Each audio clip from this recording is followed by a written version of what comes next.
30,000 रुपये की राशि पर 15% प्रतिवर्ष की दर से कितना ब्याज दिया जाना चाहिए यदि 2/3 वर्षों के बाद वार्षिक रूप से संयोजित किया जाता है?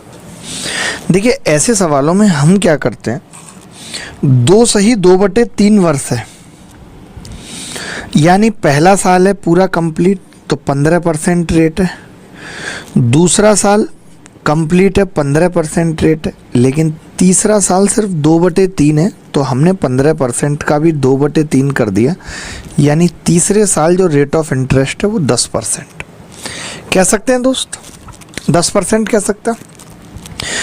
मैंने कहा पहले साल जो ब्याज मिलेगा वो 15% से 4,500 मिलेगा, दूसरे साल 4,500 तो मिलेगा, 4,500 तो मिलेगा, लेकिन उसका 15% भी मिलेगा। तो 4,500 का 15% निकालना है तो बड़ा सिंपल है, पन्ना 75 हासिल 7, 15 चौका 60 और 7 67, 675 रुपये ब्याज मिलेगा।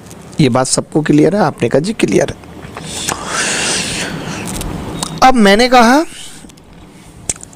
तीसरे साल का जब मैं ब्याज निकालूंगा तीसरे साल का, तो आपने कहा 3,000 तो होगा 10% से, लेकिन वो 10% सबका होगा। ये 4,500 4,500 9,000 का 10% 900 होगा,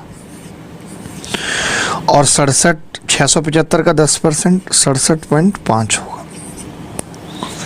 बोलो अगर कहीं डाउट है तो मुझे बता दो। आपने कहा जी कहीं भी डाउट नहीं है। अगर हम अंतिम 2 अंक निकालना चाहें तो मुश्किल है अंतिम 2 अंक निकालना। क्यों मुश्किल है आप खुद देखेंगे।